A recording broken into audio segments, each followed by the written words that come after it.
Halo teman-teman, kita bertemu lagi. Video ini akan membahas tentang listrik statis ya, masih lanjutan dari listrik statis. Nah, listrik statis itu adalah suatu gejala yang ditimbulkan oleh perbedaan muatan pada suatu benda. Di video sebelumnya kalian sudah mempelajari tentang atom, muatan listrik positif dan muatan listrik negatif. Ya. Nah, contohnya pada gambar ini terlihat ada seekor kucing yang bulunya ditempeli oleh eh, potongan styrofoam secara otomatis ya dan tidak lepas. Nah, ini adalah salah satu contoh listrik statis atau yang bisa kita lakukan di rumah adalah dengan menggosokkan sisir ke rambut kemudian didekatkan kepada potongan kertas atau penggaris ke kulit didekatkan kepada potongan kertas. Ada lagi ketika kalian membeli mie atau bakso, mie bakso, mendapat sumpit bambu yang dibungkus plastik, plastik tipis. Nah, ketika dibuka, ternyata plastik itu kadang menempel di tangan kita.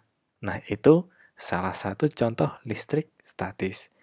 Nah, pada penerapannya, kalian pasti pernah melihat atau mungkin bermain dengan barang ini. Namanya generator Van der Graaf. Ya, generator Van der Graaf. Karena di sini ada roll, ini kan panjang ke bawah ya. Di bawah ini juga ada roll, di sini ada sabuk. Ya. Perputaran ini gesekan ini menyebabkan yang positif di sabuk ini turun ke bawah, kemudian di sini negatif naik ke atas dan tertinggal di sini. Yang positif di bawah semua, ya. Nah, negatif, negatif, negatif, negatif. Di badan kita juga ada muatan listrik, tapi netral, ada positif, ada negatif, ada positif, ada negatif, ada positif, ada negatif, dan seterusnya.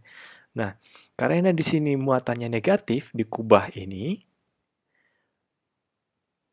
negatif, negatif, maka muatan negatif yang ada di tubuh kita akan tolak menolak karena sejenis.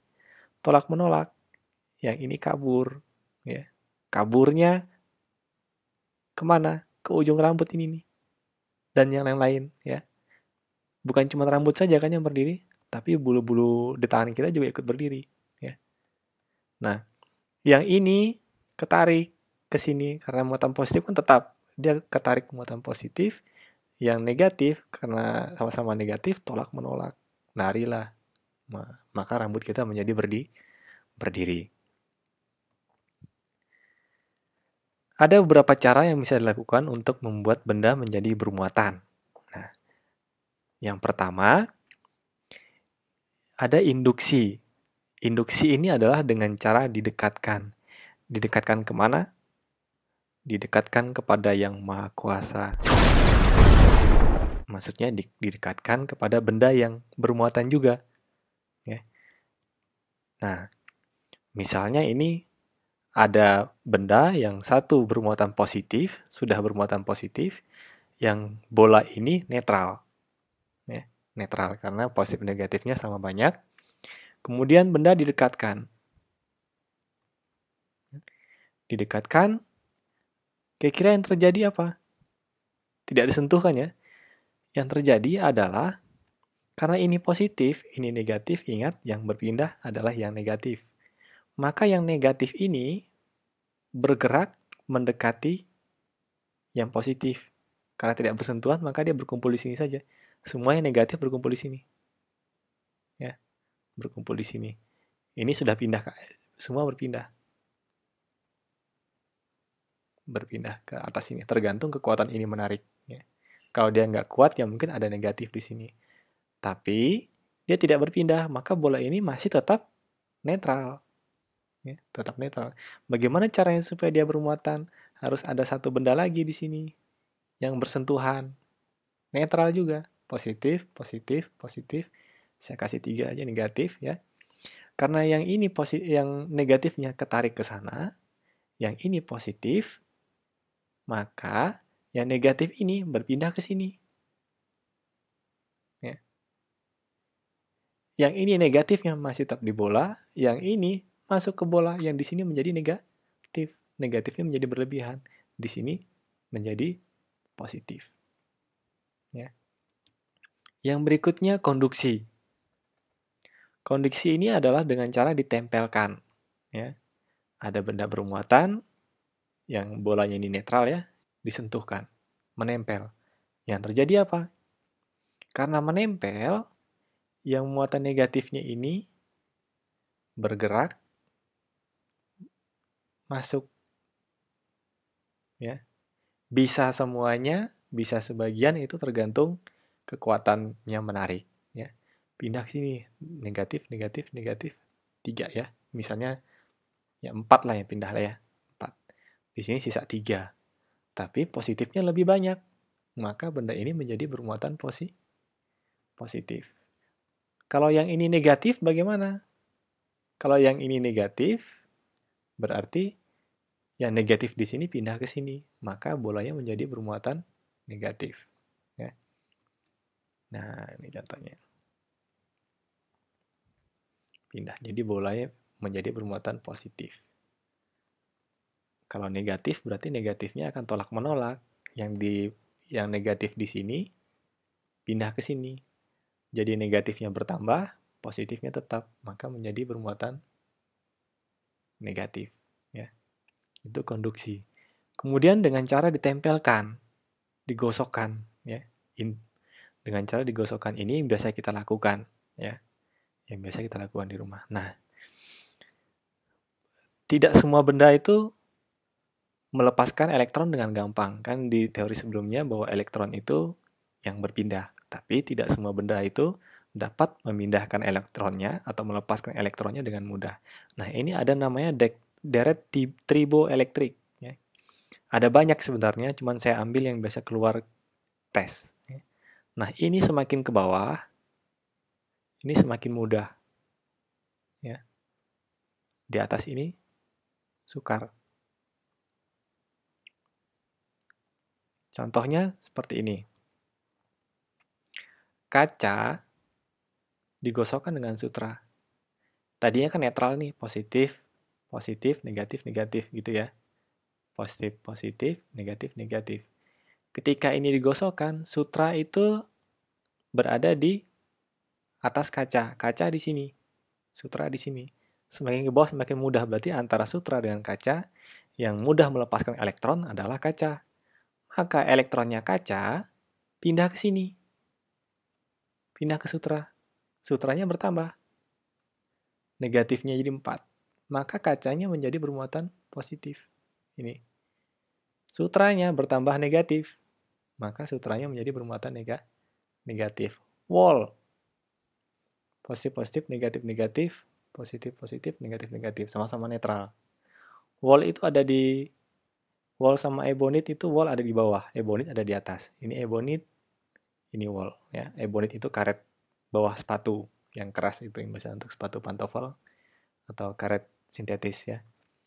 Nah ini ketika wall sama ebonit digosokkan, wall lebih mudah melepaskan elektron. Lihat ini ya. Semakin ke bawah semakin mudah. Wall lebih mudah melepaskan elektron daripada ebonit. Maka elektronnya wall berpindah ke ebonit. Karena berpindah, ini hilang ya. Jadi wallnya yang positif. Ebonitnya yang negatif. Sisir. Sisir ada di atas. Plastik ya. Rambut. Rambut ada di sini. Positif, positif, negatif, negatif. Awalnya netral. Mana yang lebih mudah melepaskan elektron? Yaitu rambut. Rambut lebih mudah melepaskan elektron. Pindah ke sini. Yang di sini negatifnya hilang misalnya. Berkurang. Hilang atau berkurang. Maka rambutnya menjadi positif. Sisirnya menjadi kelebihan negatif. Kebanyakan negatif, maka menjadi negatif. Plastik dengan wall. Plastik itu sisir tadi sama ya. Positif, positif, negatif, negatif. Ini positif, positif, negatif, negatif. Ya. Wall lebih gampang melepaskan elektron. Maka ini pindah ke sini. Yang di sini hilang, yang di sini negatifnya bertambah. Hilang atau berkurang. Maka wall-nya menjadi positif, plastiknya menjadi negatif. Seperti itu. Sekarang elektroskop. Elektroskop ini ada alat untuk mengetahui muatan benda. Dia terbuat dari logam, ada ini tabung kaca biasanya digunakan ya. Nah, nomor satu ini kepala elektroskop, yaitu yang ini. Yang kedua isolator ini. Ya, ini isolator. Yang ketiga daun elektroskop menguncup saat netral. Ini yang ini. Ini yang ketiga. Dua ini. Daun elektroskop. Kalau netral ya ini harusnya nutup ya. Nutup atau mengecil. Kalau bermuatan dia tolak menolak. Nah, prinsip elektroskop ini adalah induksi. Jadi didekatkan. Didekatkan. Nah, misalnya ini posisinya sama ya, negatif positifnya, maka ini netral. Di sini positif semua. Lebih positif, maka ketika didekatkan, yang terjadi apa? Elektronnya berkumpul. Elektronnya berkumpul di sini. Termasuk yang bawah juga naik. Bisa naik semua, bisa naik sebagian. Tergantung banyaknya ini. Tergantung kekuatannya ini untuk menarik. Nah, karena yang ini, misalnya ini saja ya, yang ini naik, berarti ini kan kosong, jadi hilang. Ini jadi hilang, maka di sini positifnya lebih banyak daripada negatif. Maka berarti daunnya menjadi terbuka kan, karena tolak menolak. Kalau ini ikutan naik, ya berarti dia semakin terbuka, karena semakin positif. Nah, begitu kira-kira.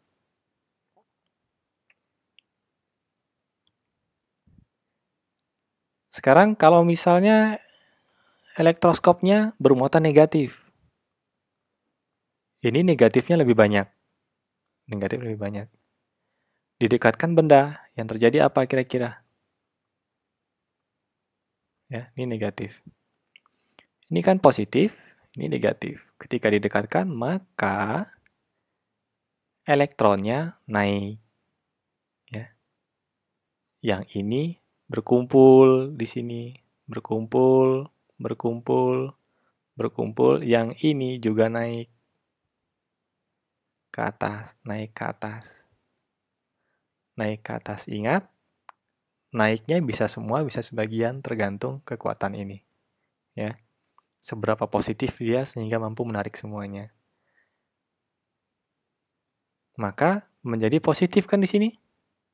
Karena positif yang lebih banyak, maka menjadi ini terbuka, tolak menolak. Kalau semuanya naik, dia semakin terbuka. Ya. Jadi bisa yang membayangkan kalau misalnya di sini negatif. Ya. Maka yang negatif ini akan turun ke bawah semua ya kan ya. Berkumpul di bawah. Juga semakin terbuka, semakin terbuka karena negatifnya lebih banyak. Nah, ini kira-kira gambarannya. Nah, tidak semua benda itu dapat menghantarkan listrik. Berdasarkan itu, maka benda dibedakan menjadi dua. Ada konduktor, ada isolator. Ya, konduktor yang dapat menghantarkan listrik. Isolator benda yang tidak dapat menghantarkan listrik. Yang menghantarkan listrik ini biasanya adalah logam, kayu basah. Ya, sering melihat kan kayu basah kesambar petir. Nah, ada juga tubuh manusia. Makanya suka dilarang berada di tempat terbuka yang tidak ada pohon atau tidak ada gedung di sekitarnya. Nah, itu badan kita bisa menjadi penyalur yang baik elektron dari petir untuk disalurkan ke bumi. Nah, kemudian isolator. Isolator ini karet, ya. Misalnya, dan lain-lain. Nah, prinsip penerapan elektrostatis atau listrik statis tadi dalam kehidupan sehari-hari ada yang menguntungkan, ada yang merugikan. Yang menguntungkan misalnya mesin fotokopi. Kamu kalau keluar kertas yang keluar dari mesin fotokopi itu akan terasa apa? Panas. Nah, itu karena dia dipanaskan sehingga menjadi bermuatan positif, sementara tunernya itu kan bubuk ya, bukan tinta. Bubuknya itu bermuatan negatif. Ketika kertasnya melewati tunernya, maka tunernya akan menempel dengan kuat di kertas. Nah, itu mesin fotokopi. Pengecatan mobil, bodi mobil ya. Bodi mobil itu pertama diberi muatan positif dulu. Si catnya bermuatan negatif. Kemudian bodi mobil dicelupkan ke dalam cat, maka menempellah dia dengan kuat. Ya. Kemudian percikan api saat menyalakan kompor gas. Ya. Kemudian ada penangkal petir. Penangkal petir ini menerapkan elektrostatis. Jadi dia berada di lebih tinggi dari gedung yang tempat dia berada, lebih tinggi. Nanti petir akan menyambar penangkal petir, disalurkan ke bumi. Nah, bumi kita ini adalah sumber elektron sekaligus penyerap elektron paling mantap. Ya. Makanya penangkal petir itu ada digroundingkan atau istilahnya atau gimana gitu ya. Nanti kembali netral. Nah, yang merugikan adalah petir. Petir ini kan terjadi karena uap air naik ya, misalnya ada awan. Uap air naik, nah uap air yang kecil-kecil tuh naik ke atas, es misalnya, menjadi butiran es kecil kan. Nah, setelah menumpuk di atas, dia turun ke bawah. Terjadilah tumbukan antar es di sini. Nah, tumbukan itu menyebabkan pemisahan muatan yang negatif di bawah, yang positif di atas. Nah, di dalam ini ada petir kan? Kalian suka ngelihat ada awan yang ada petir di dalamnya. Ada kilatan cahaya. Ya ini, karena tumbukan ini. Nah, ketika ada rumah di bawah, ada gedung misalnya, dengan penangkal petir menjulang di atas. Nah, ini kan positif. Positif, negatif, positif, positif, positif, gitulah ya. Ini disalurkan ke bumi, digroundingkan. Nah, ketika ini beda potensial yang sudah terlalu tinggi antara dua benda ini, antara penangkal petir dengan ini, dan udara kan pengantar listrik yang jelek. Tapi ketika beda potensial sudah terlalu tinggi, udara sudah tidak kuat menahan, maka ini ceder ke bawah, melompat ya. Ke bawah, kemudian langsung disalurkan ke bumi. Langsung netral. Kembali netral. Nah, itu petir. Ya. Dia datang. Petirnya ngamuk. Dia nggak rela dibilang merugikan. Ampun, Mbah. Ampun, Mbah. Ampun, Mbah. Udah ya, saya pamit. Sampai jumpa di video selanjutnya. Terima kasih.